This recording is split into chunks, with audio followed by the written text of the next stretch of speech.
مرحبا بكم في قناة كوك تيفي. ملخص اليوم سيكون لتلاميذ السنة الثانية متوسط. سأبدأ بنشر ملخصات العلوم على القناة، فأتمنى دعم القناة بالاشتراك، فهذا يحفزني على نشر المزيد. إذن في هذا الفيديو سوف نبدأ بتلخيص درس من الميدان الثالث، التكاثر وإعمار الأوساط. سنبدأ بشرح أو تلخيص درس أنماط التكاثر عند الحيوانات، وإن شاء الله في فيديوهات أخرى سوف نكمل الدروس الأخرى. قبل أن أبدأ أرجو الاشتراك في القناة وتفعيل جرس التنبيه لكي لا تفوتوا الدروس التي أنشرها، وكذلك نشر المقطع ليستفيد زملائكم. أنماط التكاثر عند الحيوانات. قبل أن ندخل في التفاصيل أنماط التكاثر سوف نقوم بتلخيص ما معنى التكاثر، أو سوف نقوم باسترجاع المكتسبات. إذن التكاثر هو وظيفة حيوية تؤمن إعمار الأوساط وتضمن بقاء الكائنات الحية. إذن التكاثر هي وظيفة حيوية كباقي الوظائف الحيوية عند الكائنات الحية. تسمح لنا هذه الوظيفة بإعمار الأوساط وتضمن بقاء الكائنات الحية واستمرارية نوعها من جيل لآخر. إذن تسمح لنا ببقاء الأنواع المختلفة للكائنات الحية من جيل لآخر. التكاثر هو إنتاج أفراد جديدة كما قلت تؤمن بقاء واستمرار النوع، وجميع الكائنات الحية تتبع استراتيجيات للمحافظة على صغارها المهددة بالخطر، وكذلك لغرض تعويض الأفراد المفقودة. إذن أعيد: التكاثر يسمح لنا ببقاء النوع وكذلك بتعويض الأفراد المفقودة. فالكائنات الحية أو جميع الكائنات الحية تتبع استراتيجيات للمحافظة على صغارها. إذن ما هي هذه الاستراتيجيات؟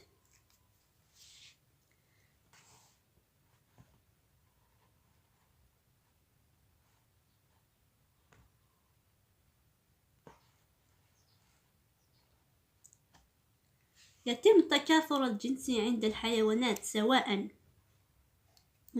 هناك طريقتين أو استراتيجيتين للمحافظة على الصغار.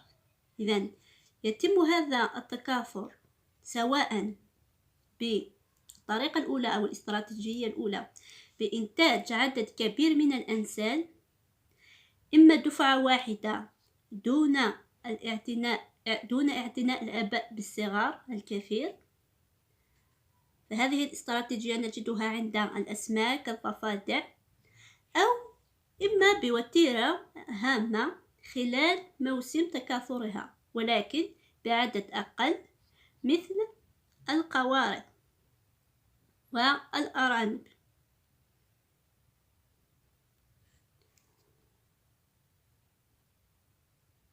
إذن هذه الاستراتيجية تكون إما بإنتاج عدد كبير من الأنسال دفعة واحدة دون الاعتناء بالصغار، أو بعدد أقل وذلك بوتيرة هامة خلال موسم تكاثرها، مثال عند القوارض. الاستراتيجية الثانية هي إنتاج عدد قليل من الأنسال. وهذه الاستراتيجية نجدها عند الحيوانات الولودة، مثال الحيتان، الفيل والبيوضة. تنتج عدد قليل من الأنسال مع حماية صغارها والاعتناء بها لمدة طويلة. إذن توجد استراتيجيتين للحفاظ على الصغار.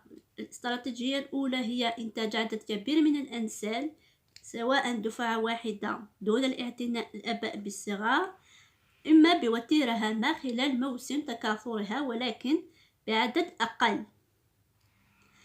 الاستراتيجية الثانية هي إنتاج عدد قليل من الأنسال، مثلا نجدها عند الحيوانات الولودة، الحيتان، الفيل والبيوضة، لكن مع حماية صغارها والاعتناء بها لمدة طويلة.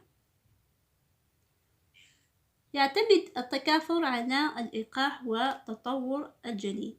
إذن على ماذا يعتمد التكاثر؟ إذن يعتمد التكاثر على الإلقاح وتطور الجنين. إذن سوف نتعرف على ما معنى الإلقاح وكيف يتم تطور الجنين.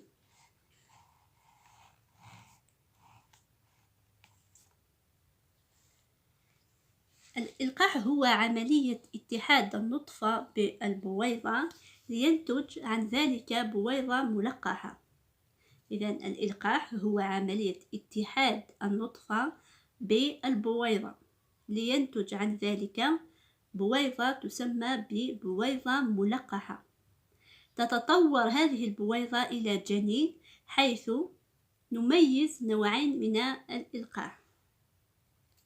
إذن الإلقاح هي عملية اتحاد البويضة بالنطفة، ينتج عن ذلك بويضة ملقحة تتطور إلى جنين. يوجد نوعين من الإلقاح أو نميز نمطين من الإلقاح. يوجد إلقاح داخلي ويتم داخل المجال التناسلي للأنثى، مثال عند الحيوانات الولودة لن يكون هناك إلقاح داخل المجال التناسلي للأنثى. الإلقاح الثاني يكون خارج المجال التناسلي للأنثى، مثال عند الحيوانات البيضاء كالطيور. الآن أعيد بشكل سريع. الإلقاح هو عملية اتحاد النطفة بالبويضة، ينتج عنها بويضة ملقحة تتطور إلى جنين. الإلقاح نوعان أو نمطين. هناك إلقاح داخلي يتم داخل المجال التناسلي للأنثى، نجدها عند الحيوانات الولودة، والإلقاح الخارجي يكون خارج المجال التناسلي للأنثى، فنجدها مثلا عند الطيور. العنصر الثاني هو نمو وتطور الجنين. كذلك تطور الجنين يكون حسب أنواع. الجنين يختلف مكان تطوره حسب نوع الكائن الحي، وكذلك حسب نمط الإلقاح. يعني أين يتم تطور الجنين؟ يتطور باختلاف نوع الكائن الحي وكذلك باختلاف نمط الإلقاح. لقد قلنا أن الإلقاح نوعان أو نمطان، الإلقاح الداخلي والإلقاح الخارجي. الأولى في حالة الإلقاح الداخلي يبدأ تطور الجنين داخل المجال التناسلي الأنثوية ويستمر. إذن عند الإلقاح الداخلي قلنا أن الجنين يتطور في المجال التناسلي الأنثوية، لكن سواء يستمر إما داخل هذه المجال عند الحيوانات الولودة والبيوضة واللودة، أو يكون خارج المجال التناسلية عند الحيوانات البيوضة. إذن أعيد مرة أخرى. تطور الجنين حسب نمط الإلقاح. عندما يكون الإلقاح داخلي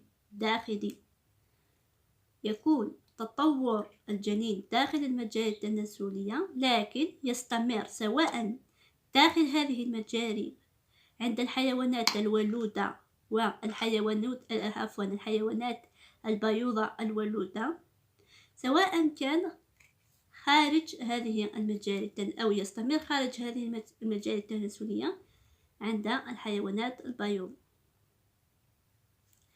الحالة الثانية هي في حالة الإلقاح الخارجي أو النمط الإلقاح الخارجي، يتم تطور الجنين خارج المجال التناسلية داخل البيضة.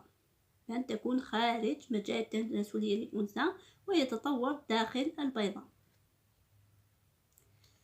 ننتقل إذن إلى العنصر الأخير، أنماط احتلال الأوساط من طرف الحيوانات. أنماط احتلال الأوساط من طرف الحيوانات يستوجب التكاثر بقوة عند بعض أنواع الحيوانات عند توفر الظروف. إذن يكون التكاثر بقوة عند توفر الظروف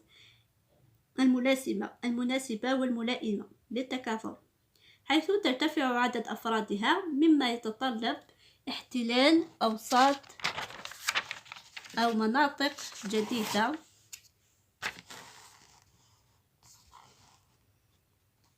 وهذه المناطق قد تكون قريبة أو بعيدة، ويتم هنا الغزو بانتشار البيوض واليرقات أو الكائنات البالغة. إذن أعيد، يتم احتلال الأوساط من طرف هذه الكائنات الحية بعملية التكاثر، حيث ترتفع أفراد الكائنات الحية.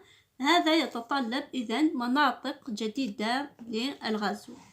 كيف تتم هذا الغزو؟ يتم سواء بانتشار